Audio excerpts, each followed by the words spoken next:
Do you believe we're here in Washington again? After 200 years, the Americans have to come to Washington to beg for their freedoms.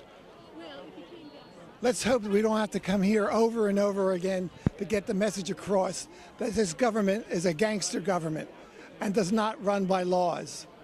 Please, all you Americans out there, please act now and bring this government to its knees and bring freedom back to our union. Hi, my name is Ryan, and I'm here today because I'm really concerned about what's happening with our country, and quite frankly, I don't want to be here. It's kind of an irritation. I took a day off of work that I didn't want to take off. I booked a last-minute flight that cost me a ridiculous amount, but I just felt like I had to be here, and I can't look in the face of my kids, if I ever have any, and tell them that I didn't do something, even if it was really last minute like this.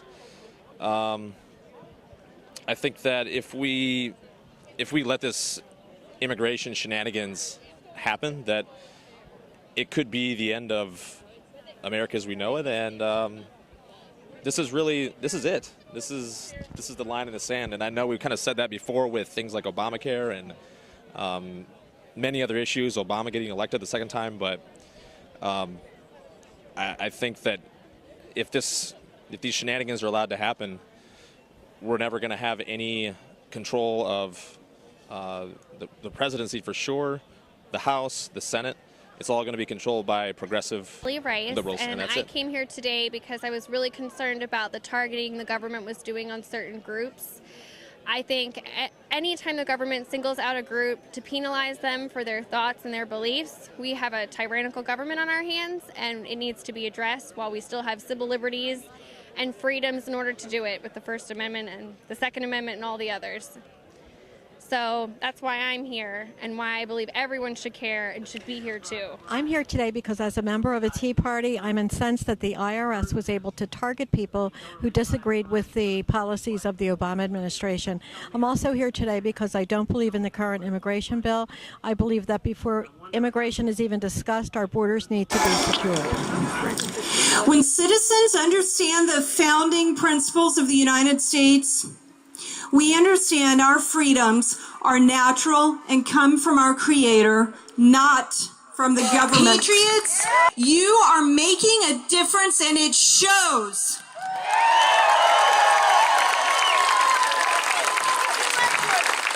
If we were not a force to be reckoned with, the ruling elite would have turned a blind eye and ignored us. Instead, they transformed the IRS into an agency, and they transformed the IRS, an agency that many people fear more than death, into a weapon against us.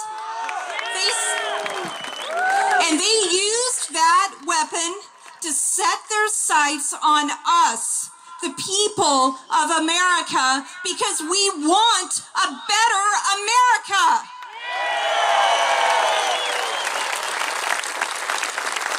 They did all they could to rob us of our First Amendment rights by silencing our speech, stifling our assembly, and stopping our petitions. Ladies and gentlemen, ours is a government that is too big and too powerful. It will take time, but we will get the facts, and we will follow them wherever they lead.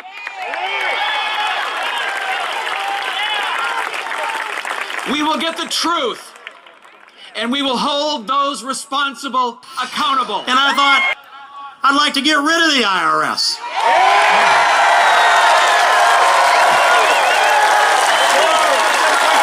I don't need them poking through my books. Today, with you here, common sense is common. Thank you for doing that.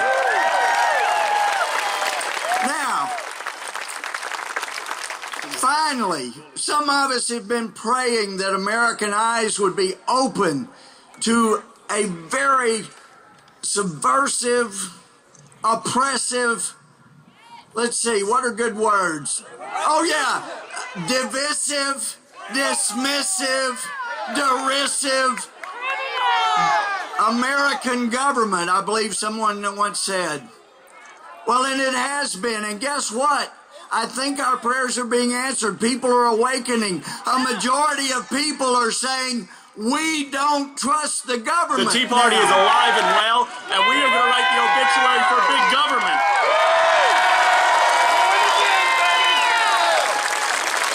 The IRS's attacking of conservative groups is absolutely outrageous. And March 2010, that Obamacare became the law. We can't have this health care bill become law. We just can't have it. My favorite scripture verse, 2 Timothy 4:7. Paul writes to Timothy, he says this, I fought the good fight, I finished the course, I've kept the faith. That is our charge. If we do that, we'll make sure America continues to be the greatest nation ever. God bless you.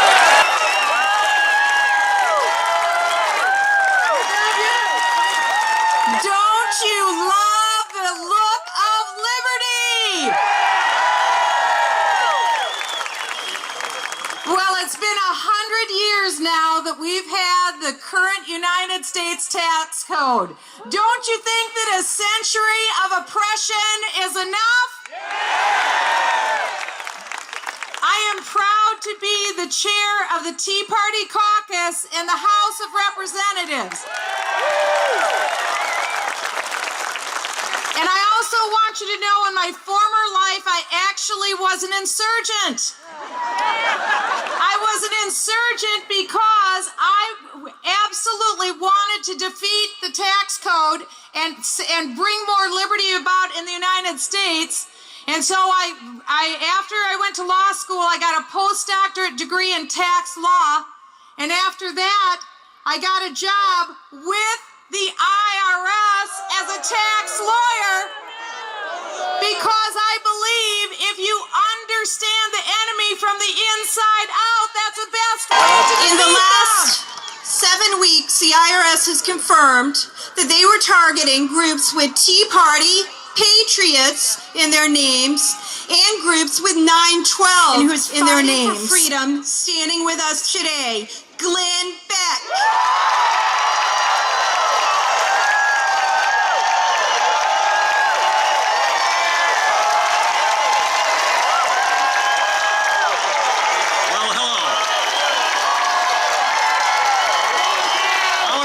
Some of my friends.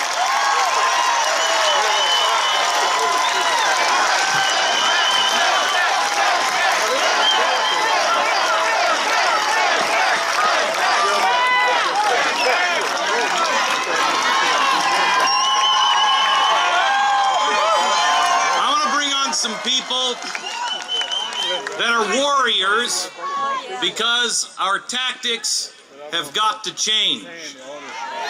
If we want our country to change, we have to change fundamentally as people. Today, inside, they dedicated a brand new statue to another American giant. This one was Frederick Douglass. He was a man that was born into slavery, but knew instinctively that he was not a slave. To keep a man a slave, you have to do much of the same as the old circus masters used to do around the turn of the last century with elephants. You'd clamp heavy chains around their legs, and then you would stake it to the ground. Then you would take the elephant, and you would beat it, and you would terrorize it. And after a while, you could unstake the chain. The elephant would just give up. He would no longer move. Just the mere rattle of the chain was enough to scare the elephant. USA! USA! USA! USA! USA! It is easy to shout USA. It is harder to defend the principles that we don't even know. What is it we stand for? Who are we? And will most of our citizens even care or notice as the chain is clamped around her leg again? What is it that will be written about this generation? What is it that will be said about us? The greatest generation has almost completely passed. It is us now that historians will watch to see what we will do.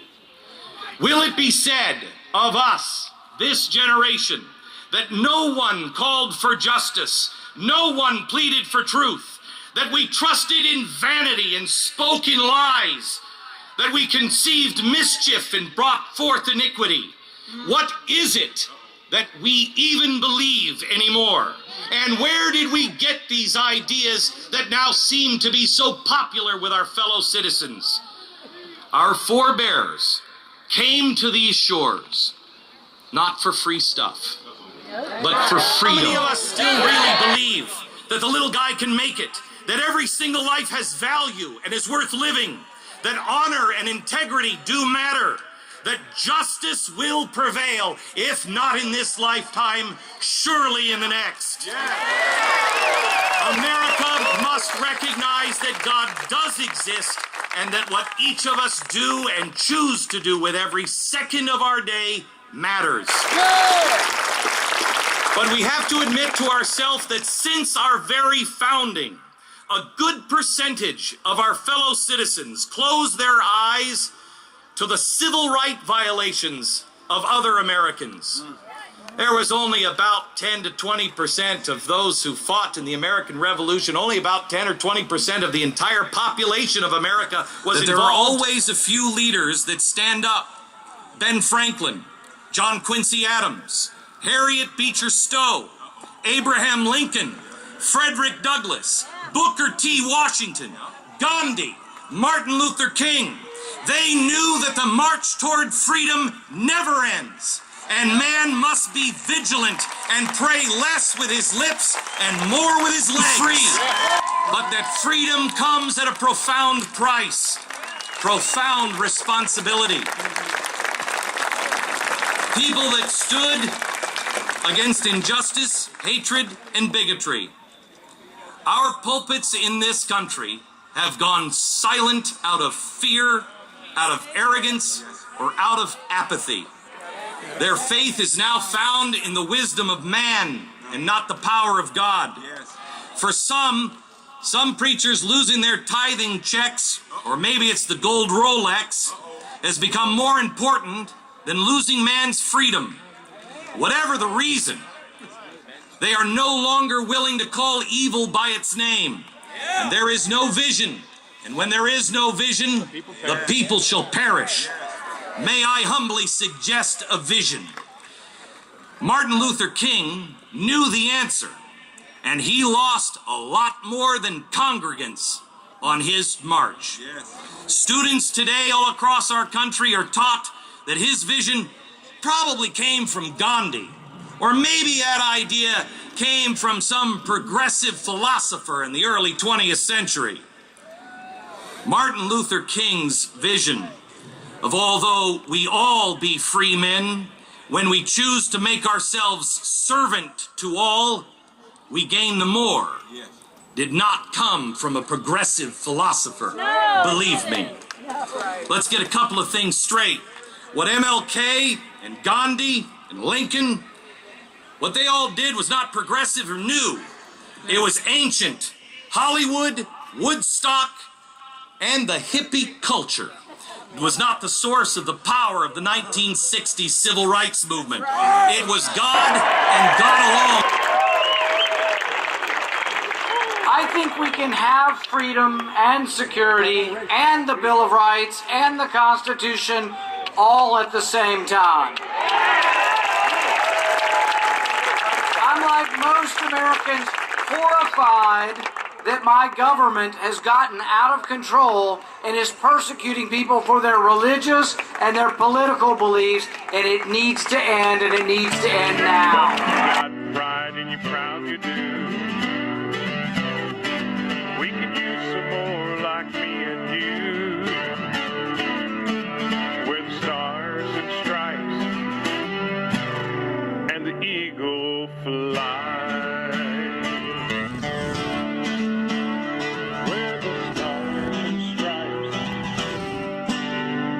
Eagle fly.